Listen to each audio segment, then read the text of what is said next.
voudrais simplement rappeler, puisque lui, là, Kerno a posé la première question qui était pertinente, quoi, que de savoir est-ce qu'ils avaient le droit d'y être. Donc, à partir de là, dans une règle basique, on sait, parce que l'autre, Fally venait de dire que ces femmes ou ces personnes qui ont été déguerpies seraient à même d'engager une action qui pourrait prospérer dans le cadre de constitution de parti civil. Mais moi, je ne suis pas d'accord, parce que sur le plan purement juridique, nul ne peut se prévaloir de sa propre faute obtenir réparation. Ça, c'est une règle basique et connue de tout le monde. S'ils n'ont pas le droit d'y être, ils ne peuvent demander d'obtenir des réparations. Maintenant, l'autre, sur le plan purement social, puisqu'on peut raisonner de ce côté-là, on laisse le droit.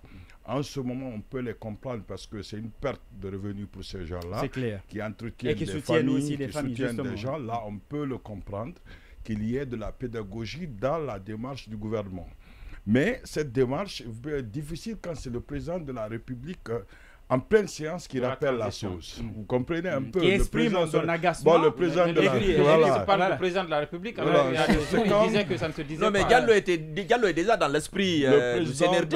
Il a déjà salué le coup d'État. Il a déjà apprécié l'avènement des militaires au coup d'État. Il appelle maintenant. Pardonnez-le. C'est pas un lapsus. Il est le chef de l'État. Il est le chef de l'État. Vous savez, la transition, c'est un temps, quoi. C'est pourquoi on dit le président de la transition. Le poste, je rappelle, la charte est claire, il est le chef de l'État. Le poste du président, c'est d'être chef de l'État. Il est le chef de l'État. Même si maintenant on l'appelle chef de quartier, il est le chef de l'État. C'est extrêmement important. Même si on l'appelle. C'est ce que je dis. Je continue. Non, c'est le président de la transition. Vous me laissez, parce que quand je le dis, je ne marche pas facilement. On ne me laisse pas dormir. Non, vas-y. Il faut vous assumer. Non, je m'assume. Mais bon, en fait, il faut que j'avance aussi et aider les autres pour se comprendre. Mais là, moi, ce que j'ai envie de dire, vous rappelez comment le nettoyage le dernier samedi a commencé? C'est un jeudi. Certains sont rentrés ce jour à 1h. Le président de la République, et le président de la transition, chef de l'État, commandant en chef des armées, le soleil. Vous avez vu? Premier magistrat. Il a stoppé le conseil de ministres, il est allé nettoyer avec les ministres. Oui, bon, enfin, maintenant il a détaché certains ministres. Il y a des non-dits. Non, c'est un exemple. Non, ce jour-là, moi, je vis un ministre à Sangoya. Oui, il est allé pour maquiller quelque chose. C'est pas le débat. Vous savez, le débat, c'est juste pour revenir sur l'essentiel. Non, il faudrait son pas déplacement, que nos c'est parce que le conseil n'allait pas se tenir. Enfin, le Premier ministre d'alors a refusé de venir au conseil et pour éviter maquiller tout ça, il est sorti.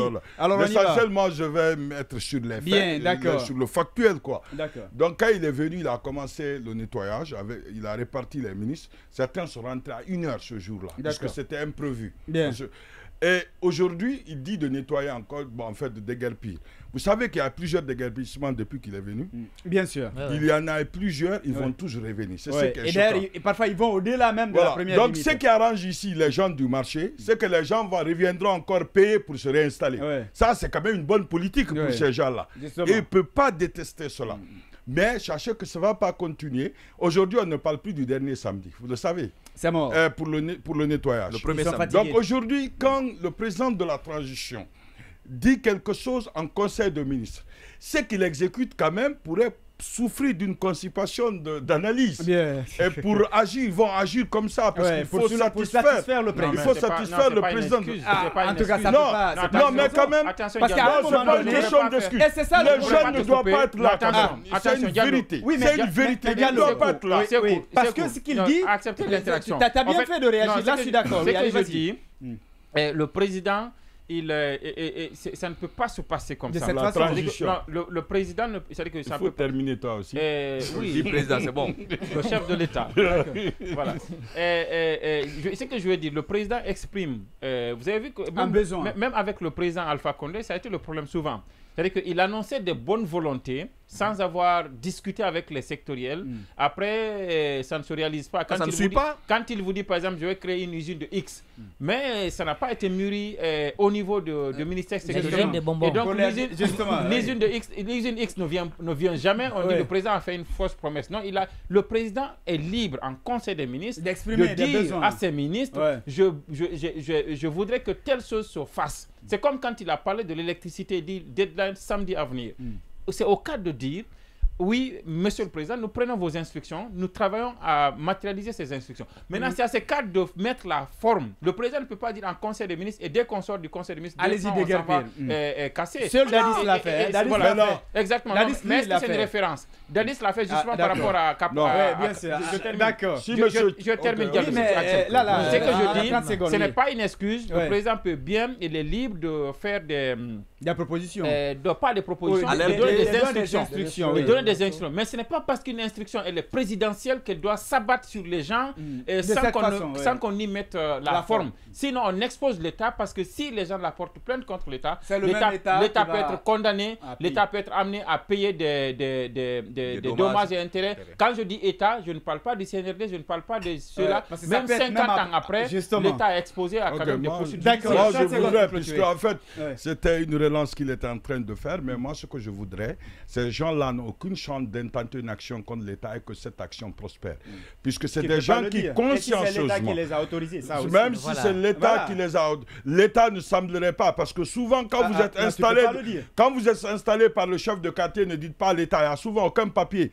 Vous savez que ce papier, lui-même, il a posé la problématique de savoir... Écoutez, il a posé la problématique de savoir si la LONAGUI même avait le droit d'installer quelqu'un.